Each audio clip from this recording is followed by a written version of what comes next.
Welcome back, everyone, for another deep dive into the unexplained. I'm John from John Whispers, and today we're diving into a tale that'll send shivers down your spine. Hey everyone, Spicy Delphine here, and I am so ready for some spooky stories. You always find the best ones you know. Well, I do love a good mystery. And today's story, well, it's all about Emma, a woman who's had a series of paranormal encounters throughout her life. Oh, And it all starts when she's just 7 years old. 7. 7 years old. Wow, that's young. Yeah, imagine being 7 on a sunny California beach with your nanny and her son on vacation. Sounds nice. Idyllic. Yeah. Well, there was another family there with a young girl, maybe 10 years old, golden brown hair, wore a floral swimsuit. Seemed friendly enough. Okay. And Emma, well, she's a little lonely. The nanny's son was much older. Right. So she was drawn to this girl. Makes sense. Yeah, Kids just want to play. exactly. So they started playing together in the shallows, splashing around in the waves. Yeah. Innocent fun, yeah. Yeah, I bet this is where things take a turn. You would be right to be suspicious. The girl suggested they venture a little deeper into the water. Uh-oh. Now, Emma was hesitant at first because her nanny's husband had warned her about going too far. Smart man. But the girl was very reassuring, promised to hold on to her and keep her safe. Oh no, this is not good. A 7-year-old going into deeper water with someone she barely knows. My heart's already racing. And rightfully so. As they ventured deeper, the water reached Emma's waist, Oh. and she started to panic. She told the girl she couldn't swim and wanted to go back. Oh, jeez. But that's when everything changed. The girl's demeanor shifted completely. What? Her friendly smile had vanished. Her eyes turned cold. Her grip on Emma's hand tightened. And with a chilling laugh, she whispered, "You have to go down, hurry." Oh my God. Emma was terrified. She tried to pull away, but the girl was so strong.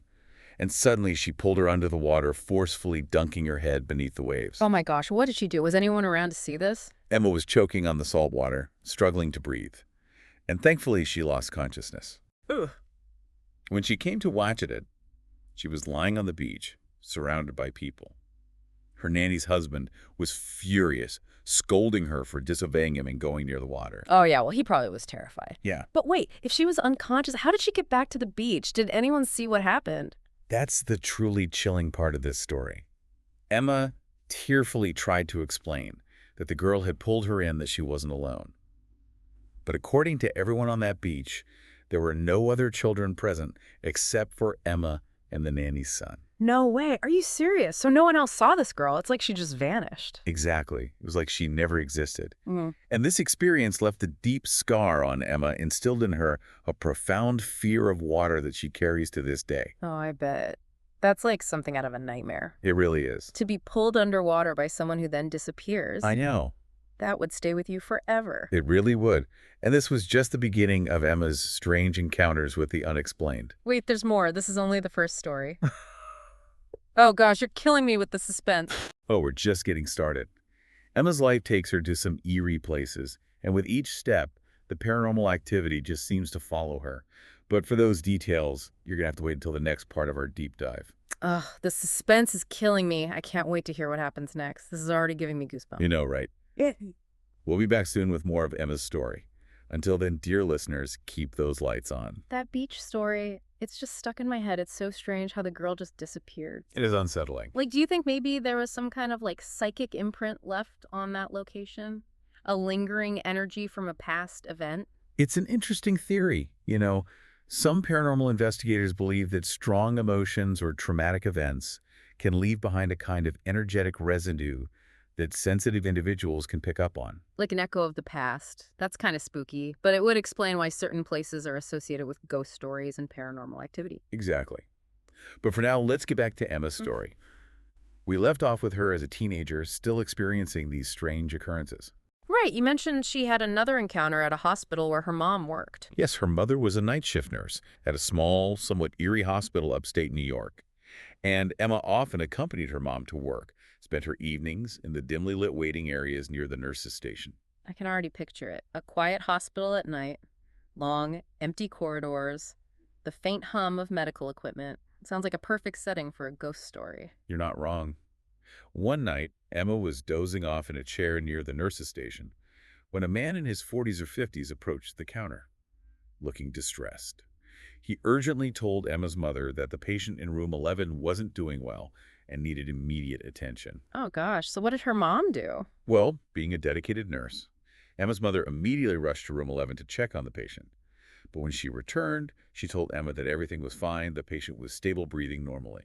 Huh, that's strange. So it was a false alarm. Maybe he was mistaken about the room number or the patient's condition?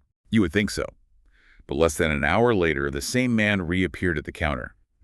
His voice was even more urgent this time. He insisted that the patient in room 11 was having trouble breathing and pleaded for them to hurry. Wait a minute, something's not right here. Did they recognize this man? Was he a family member of the patient? Emma's mother was getting suspicious too. This time she asked him who he was, and the man simply replied, "I'm family," before vanishing down the hallway. That's so creepy and evasive, like he was deliberately avoiding giving a straight answer. I don't like this one bit. What happened next? Well, Emma's mother checked on the patient again, and once again everything seemed to be fine. But just as dawn was breaking, the monitor in room 11 started blaring. The patient had stopped breathing. Oh no. Did they manage to revive the patient? Emma's mother rushed into the room, but it was too late. The patient had passed away. And that's when she realized something truly chilling. Don't tell me. The man who was asking for help. Yes. It turned out that he was the patient in room 11. He was asking for help for himself, even though he was gone. Exactly. It was as if he was trying to get their attention before he passed, but they didn't understand his message in time. That is both heartbreaking and incredibly spooky. It's like what paranormal researchers call a crisis apparition. Have you heard of those? I have. Crisis apparitions are said to be spirits of people who are close to death or recently passed appearing to loved ones, or even strangers, as if they're reaching out from beyond the veil trying to connect one last time. It makes you wonder if there's a part of us that exists beyond our physical bodies, a consciousness that can somehow persist even after death. It's a question that has fascinated humanity for centuries, and these kinds of stories certainly add fuel to the fire. But Emma's journey doesn't end there. Her work as an ER nurse brought her face to face with life and death on a daily basis, and it seemed to open her up to even more unsettling experiences. Oh, I can't wait to hear about them. But, speaking of hospitals, don't they have a reputation for being particularly haunted? They do. Hospitals are often considered hotspots for paranormal activity. There are countless stories of ghostly sightings, strange noises, unexplained events occurring within their walls. Why do you think that is? Is it simply because, like we were saying before, hospitals are places where strong emotions are concentrated? That's certainly a factor. Think about it. Hospitals are places of intense joy, fear, sadness, relief, and grief. It's a swirling vortex of human emotion, and some believe those emotions can leave behind a kind of psychic imprint. Like an energetic residue that lingers long after the people who experience those emotions are gone. Exactly. And, some paranormal researchers even suggest that hospitals might be built upon sites that were already energetically charged, perhaps ancient burial grounds or places where significant historical events occurred. That's fascinating. It's like the history of a location can influence the kind of paranormal activity that happens there. But let's get back to Emma. What other spooky encounters did she have while working at the hospital? Well, one night, after a string of grueling shifts, she had an experience that truly blurred the lines between dreams and reality. Oh, I love a good dream story. Tell me everything. So picture this. Emma has finally collapsed into bed after 3 night shifts in a row. She drifts off to sleep and has a vivid dream. So vivid, in fact, that it feels more like a vision than a dream. What did she see in this dream? In her dream, she sees a young man, maybe 18 years old, dressed in clothes that are torn and bloody from a car accident. He's smiling at her and says, "I want to go home. Please help me remove this." He's pointing to the breathing tube that's inserted in his throat. Wow. That's an incredibly powerful dream and so specific. Did it wake her up? Yes, it did. Emma woke up with a jolt, covered in cold sweat and with a heavy feeling in her chest.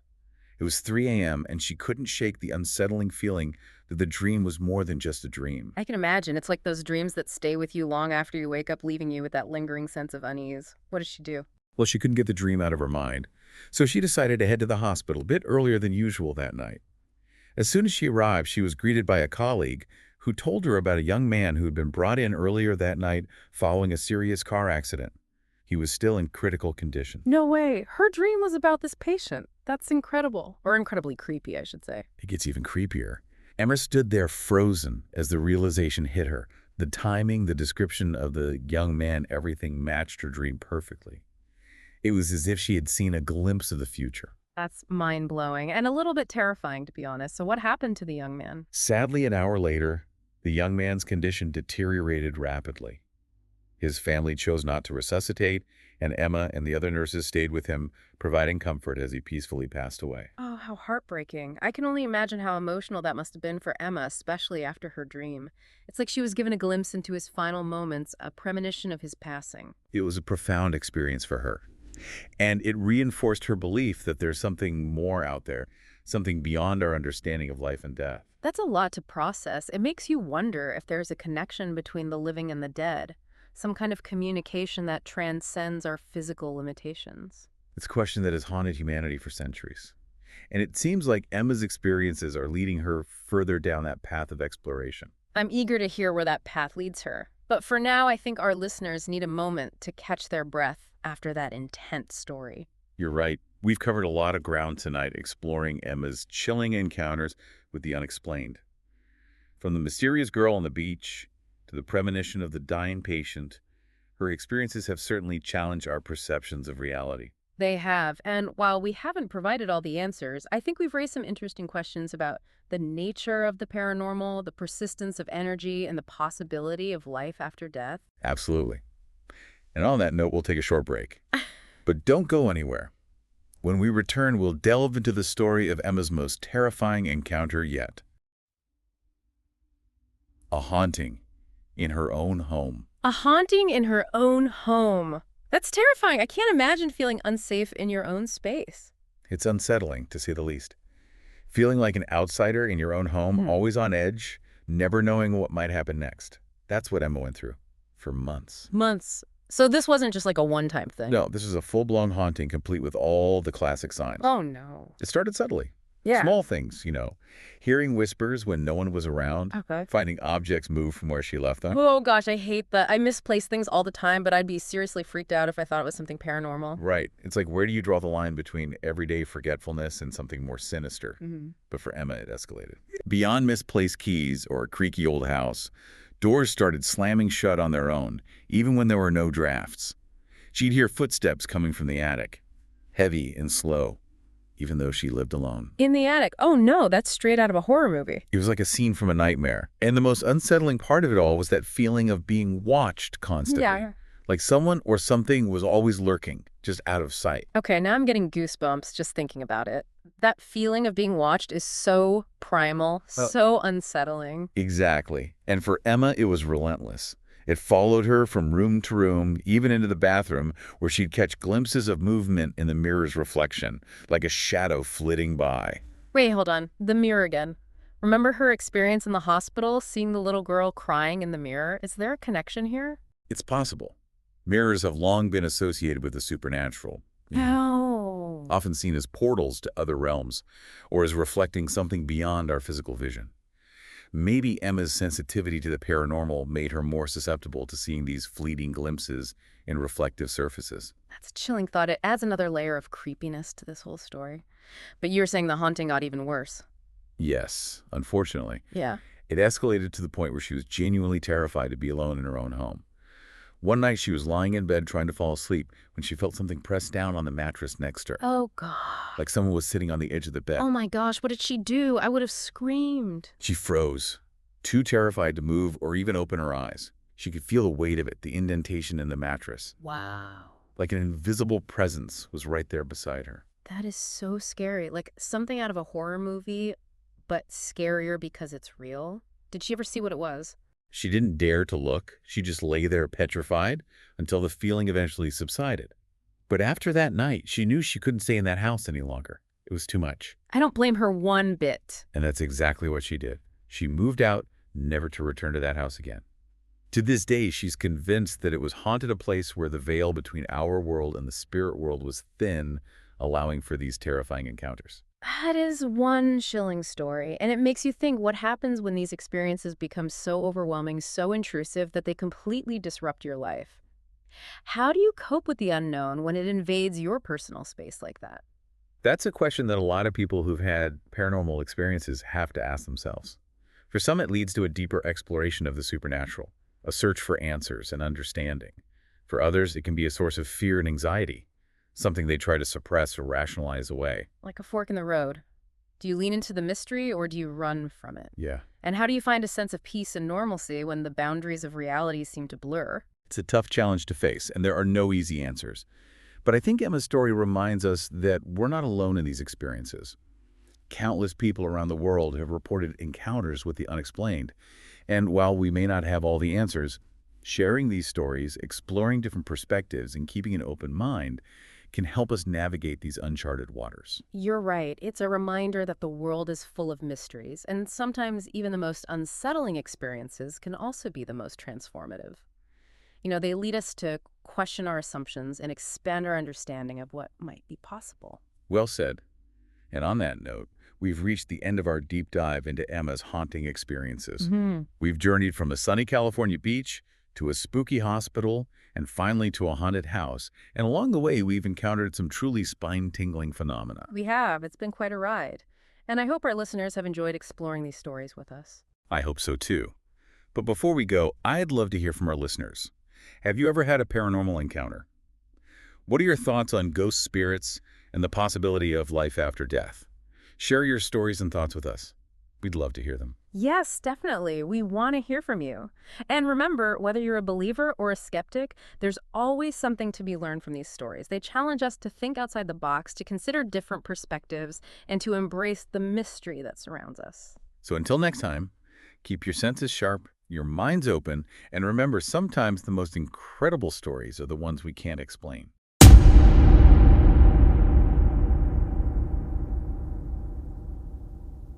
I'm an emergency nurse with a sensitive ability to see spirits. Over the years, I've encountered many ghosts in the hospital, but I don't fear them. I believe that my purpose is to help others, and that includes those who have passed. Now, I want to share the story of my first encounter with a ghost, which is also how I came to realize I could see them. Childhood encounter. My name is Emma. When I was 7, my parents were both busy with work, so I spent most of my time under the care of a nanny. One summer, my nanny's husband, Uncle Tom, decided to take me and their son on vacation to a small coastal town in California. I was so excited at first, but when we arrived, I learned that another family would be joining us. They had a daughter who looked about 10 years old. She had sun-kissed brown hair that shimmered in the sunlight and was wearing a floral patterned swimsuit. She waved at me with a friendly smile. Because the nanny's son was much older than me. He wasn't interested in playing with me. Feeling a bit lonely, I was pleasantly surprised when the girl invited me to join her at the beach. I was just overjoyed and immediately followed her toward the shore. When we reached the beach, she suggested we wade into the water. I hesitated, as Uncle Tom had warned me not to get too close to the deep water. But she gently took my hand and softly reassured me, "Don't worry, I'll stay with you." Her smile made me feel safe, and I let my guard down. We stood in the shallow water, the cool waves gently lapping at my ankles. It felt both exciting and refreshing. But then the girl suggested, "So we go farther out." I shook my head, telling her I didn't know how to swim, but she tightened her grip on my hand and smiled again. Fame, trust me, I won't let anything happen to you. We walked deeper into the water until it was up to my waist. Fear began to creep in, and I turned to her saying, "I don't want to go any farther." But her smile faded, replaced by a cold, emotionless expression. Her eyes grew icy, and her voice became so low and almost commanding.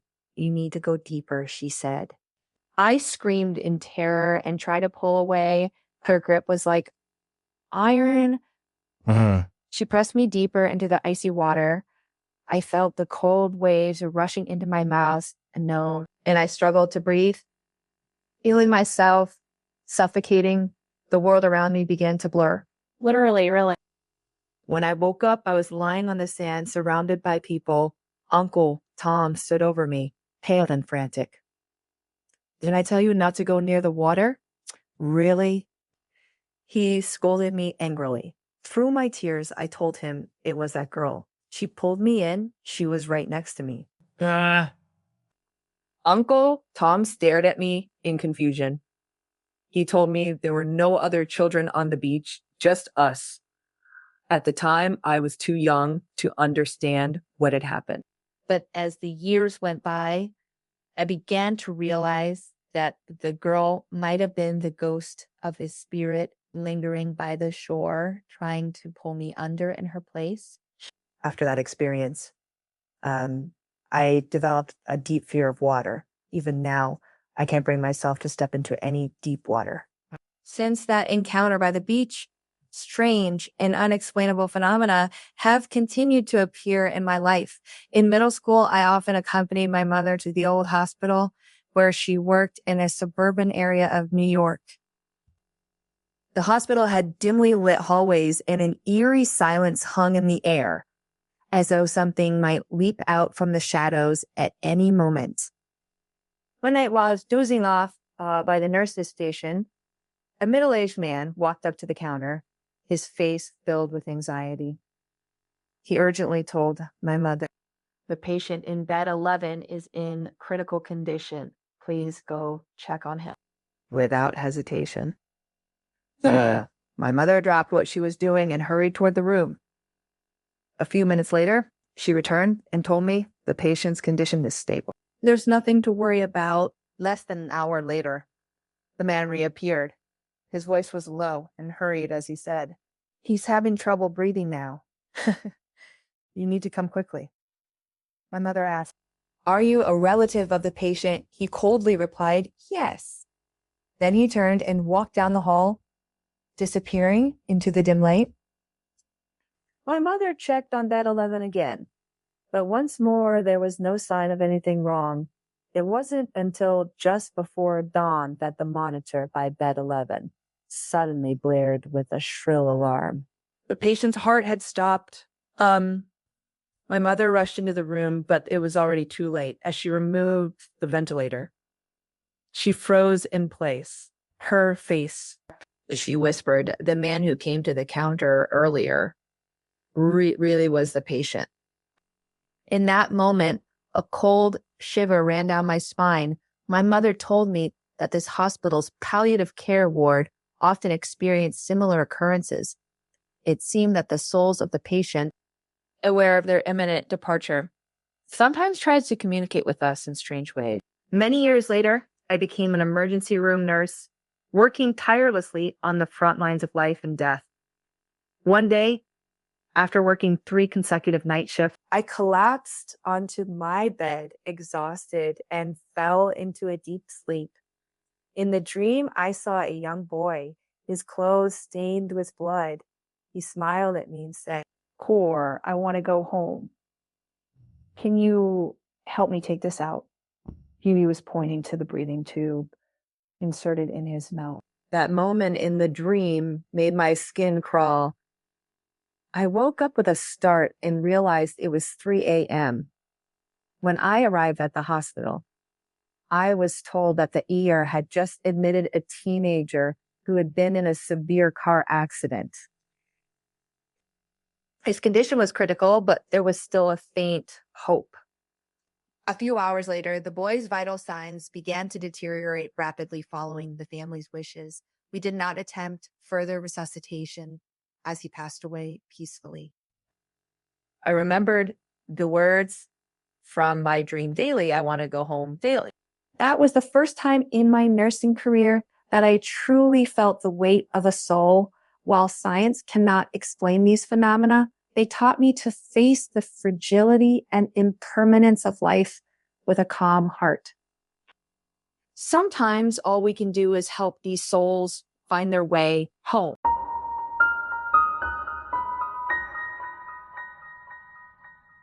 All right, so are you ready to get a little spooked? Always up for a good scare, especially when it comes to hospitals. Yeah, me too. And today we're diving into a story that takes place in a U.S. military hospital. Ooh, military hospitals. Now those have got to have some stories. Oh, you bet they do. And we have a listener submission from Vivian, a nurse who worked in one. She's got some pretty chilling experiences to share. I can only imagine. There's something about hospitals, the weight of all those lives passing through, the intensity of emotions. It makes you wonder what kind of energy might linger. Exactly. It's almost like they're a magnet for the unexplained. So Vivian's story starts on a late-night shift in the ER. Picture this. Empty waiting area. Those flickering fluorescent lights humming overhead. And suddenly, Vivian gets called to check on a possible patient who's triggered a call bell. It sounds like the beginning of a horror movie. Right. But for Vivian, this was real life. So she starts walking down this dimly lit corridor, heading towards the bathroom where the call supposedly came from. And when she gets there, the door's locked. Oh, no. She double checks with another staff member just to be sure. Nobody should be in there. Yeah. But when she tries the door again, It opens. yep, just swings open, revealing an empty room. Chills, literally chills. Have you ever felt that? Like you're being watched even though you know you're alone? Oh, absolutely. It's a primal fear, isn't it? Like something's lurking just out of sight. And that feeling of being observed, it's a recurring theme in Vivian's stories, especially when she starts working in the ICU. The ICU. Oh, man, that's got to be an intense place to work. It is. And the story she shares, well, it really gets under your skin. She tells us about this sweet, elderly lady she was caring for. Vivian really connected with her. And then, during a chaotic code blue situation, Vivian sees something unsettling. What did she see?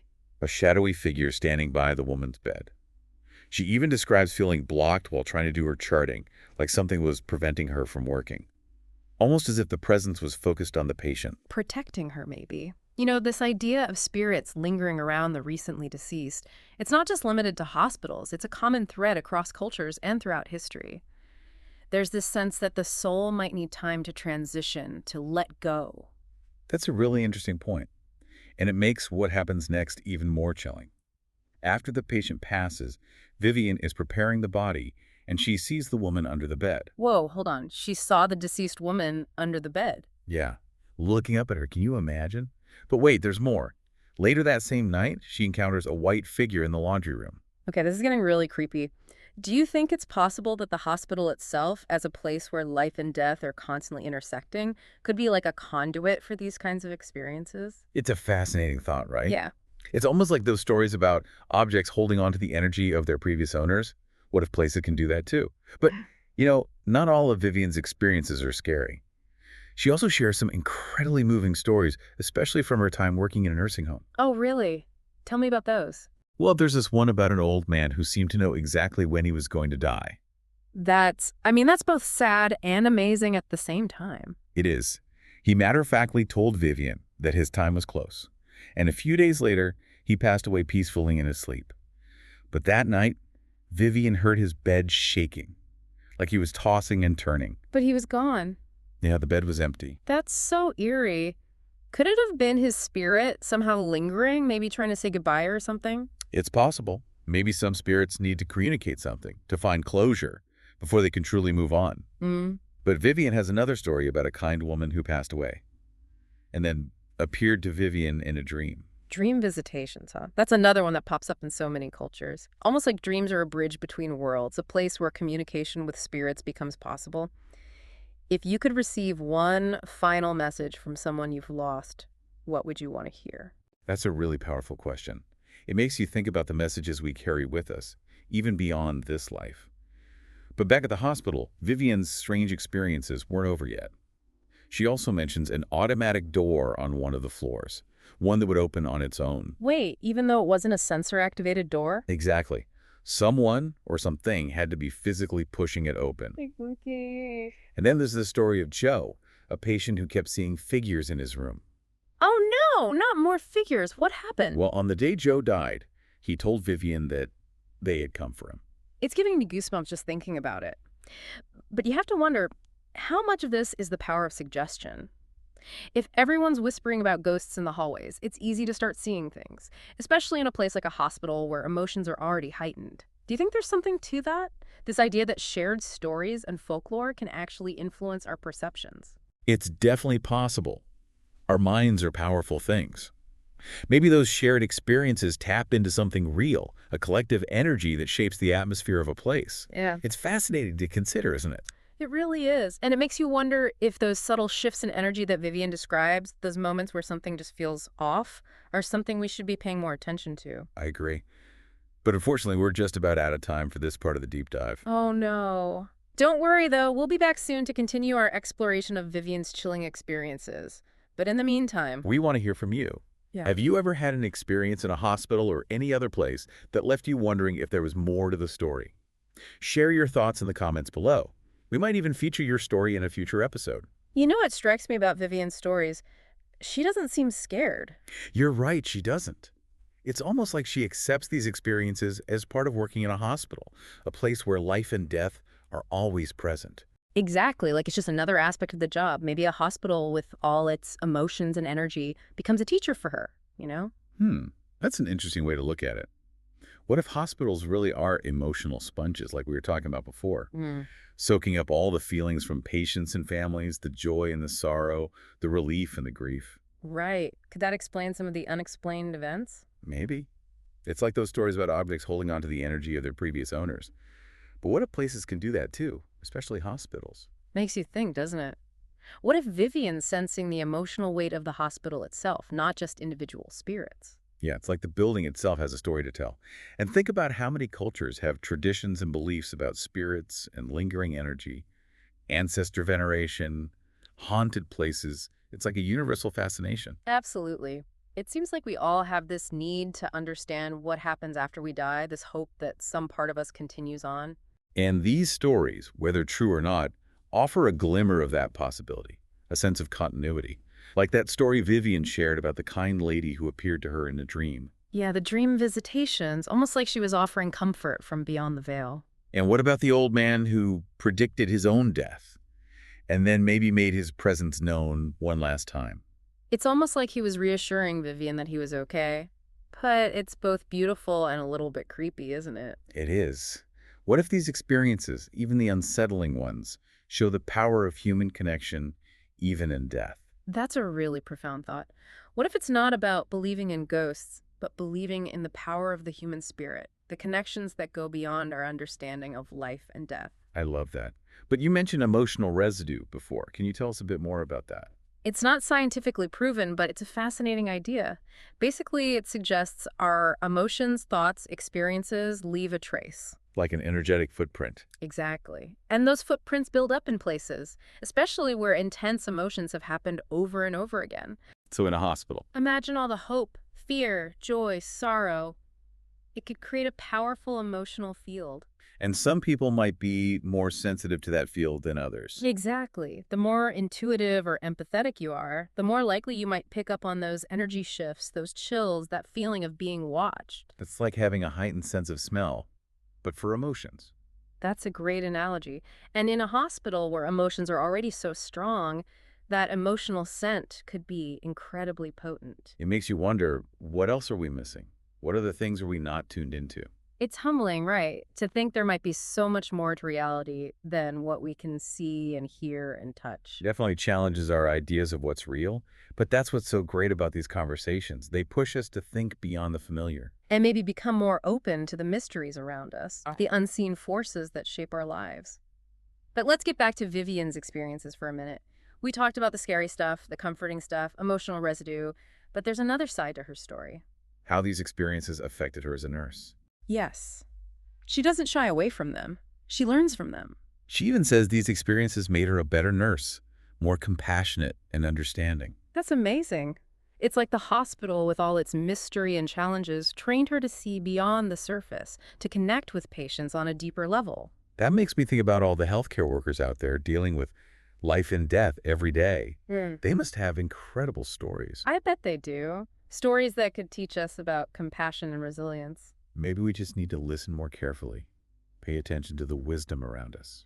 Maybe these conversations are a good start, opening ourselves up to new ideas, acknowledging that there's more to this world than we know. And maybe find a little more compassion, understanding, and wonder in our own lives. As we wrap up this part of our deep dive, what's resonating with you the most? I keep coming back to the idea that love and connection might go beyond death. That's beautiful.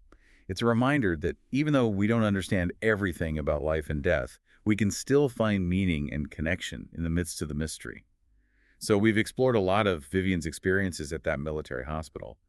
From the ER to the ICU to the nursing home, it's clear that her time there was filled with both unsettling and heartwarming encounters. Yeah, she really saw it all, didn't she? And it just highlights what we were saying before about hospitals being these unique places, these microcosms of life and death. Absolutely. Like those emotional sponges we talked about, soaking up all the hope, fear, joy, sorrow. Makes you wonder if that contributes to the unexplained things people experience in hospitals. Right. But as we wrap up our deep dive into Vivian's stories, it's important to remember that these are personal experiences. We can't definitively say ghosts are real based on anecdotal evidence alone. That's true. But even if we set aside the question of whether ghosts exist, Vivian's story makes you think about those moments when you felt that chill, that sense of an unseen presence. Yeah, like how often do we just dismiss those feelings as our imagination? Right. Maybe we should pay more attention to those intuitive nudges, those feelings that something's not quite right. Science is always discovering new things about the universe, about reality itself. So who knows what we'll understand in the future? Exactly. This deep dive has really challenged my own assumptions about what's possible, reminds me that there's still so much we don't know. And maybe that's okay. Embracing the mystery is part of what makes life so interesting. Absolutely. These stories, whether we take them literally or not, encourage us to be more curious, more open-minded, More aware of those subtle energies and connections around us. and remind us that even in death, there's beauty, meaning, and maybe even connection beyond our understanding. Maybe the real takeaway from Vivian's story isn't about proving ghosts exist, but recognizing the power of the human spirit, our emotions, the mysteries we haven't figured out yet. And on that note, we come to the end of our deep dive into this military hospital through the eyes of Vivian. We hope you enjoyed exploring these shadowy corners of human experience with us. Remember, the world is full of wonder and mystery. Keep exploring, keep questioning, and keep sharing your own stories. And speaking of sharing, we'd love to hear your thoughts on this deep dive. Have you ever had an experience that made you question reality? Share your stories in the comments below. Maybe your experience will inspire our next deep dive. Until then, stay curious, keep an open mind, and sleep tight if you dare. Hospitals are places where people are born and die full of laughter, pain, and regrets. After experiencing these stories, I began to believe that these supernatural occurrences are not meant to scare us, but rather are the way patients bid farewell to the world or remind us to cherish the life we have. As a nurse, I have learned to accompany life to its final moments and offer the respect and comfort that the departed deserve. Death is not an end, but the conclusion of a journey. My name is Vivian. I graduated from a nursing school in California. At the time, I was interning in the emergency room of a military hospital in the suburbs of Los Angeles. The hospital had been around for decades with dimly lit old hallways that always made the place feel oppressive. One night, I stayed late to finish some reports. The emergency room was unusually quiet. Suddenly, the emergency bell rang sharply. I immediately looked up and saw that all the nurses on duty were busy trying to resuscitate a new patient. My senior nurse shouted to me, "Lure Vivian, go check the hallway. Maybe someone pressed the wrong button." I grabbed a flashlight and walked down the long corridor in the emergency hall. The lights in the hallway were sensor activated, so they only turned on when I took a step. The light cast an eerie glow on the peeling paint on the walls and the yellowed signboard. When I reached the restroom area, I called out, "Fancy, is anyone there? Do you need help?" Daily, there was no response, concerned that someone might have fainted. I began checking each restroom by pushing open the door. When I reached the third door, it was locked. I knocked and said, "Scene, hello, are you okay?" "Guy." There was no sound from inside. A strange chill ran down my spine, and I hurried to find the cleaning lady. Her face grew serious. As she said daily, "The ear's busy right now. Try knocking again." Dale. I returned to the door and was about to knock, when to my surprise, the door creaked and opened on its own. The beam of my flashlight revealed an empty, unnaturally clean room.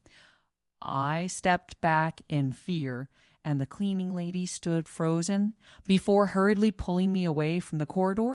The next day, I mentioned the incident to my supervisor. He simply said, "Dan, it's okay. It's just that the building is too old. Maybe you should just visit the church and pray when you have time." Core at that moment, I understood that such occurrences might not be uncommon in hospitals. After graduation, I worked in the intensive care unit ICU at the same hospital.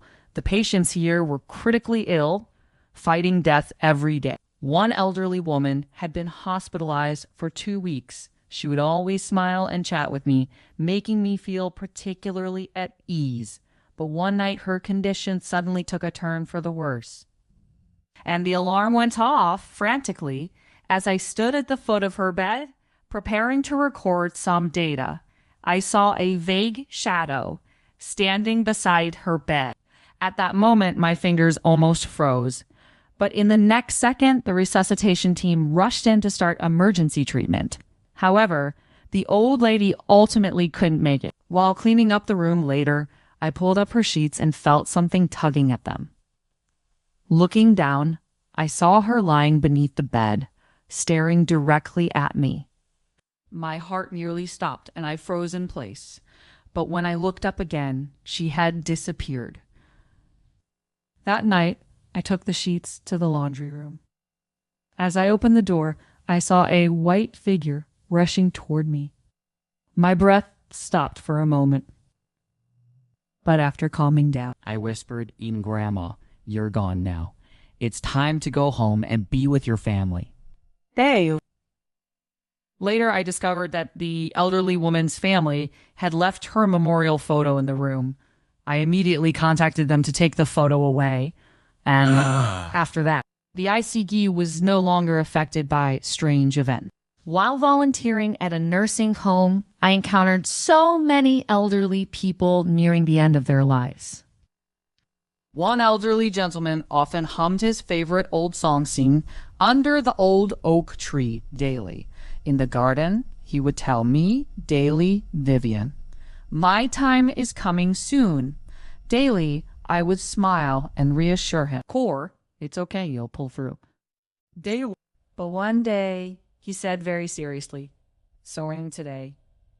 I'm really gonna area a few days later." His bed was empty. That night, during my rounds, I heard his bed creaking. I whispered, "Seeing Grandpa. Are you here to say goodbye?" Daily, the creaking stopped and the room fell silent again. I knew that in his own way, he was bidding me farewell. There was also an elderly lady who had difficulty moving, and she often asked about my life. After I broke my leg in an accident and spent 3 months recovering, I returned to visit her, and she greeted me with a smile. Not long after, she passed away from acute renal failure. That night, I dreamed of her wearing a beautiful outfit, smiling and waving goodbye. These experiences taught me that death is not something to fear. What is truly frightening is the thought of dying alone, without a chance to say goodbye. Having worked in the hospital for a long time, I heard many strange stories. For instance, during the night shifts, the automatic door on one floor would inexplicably open. The door wasn't sensor activated. Why? It had to be pushed manually to open. Yet, every time I heard the door open, I would look up only to find the hallway completely empty. Then there was a patient named Joe. During his stay, he would always stare at a corner of the room. He told me, "Daily, someone is watching me over there." Daily. The day he passed away, he gently said, "Daily, they've come to take me."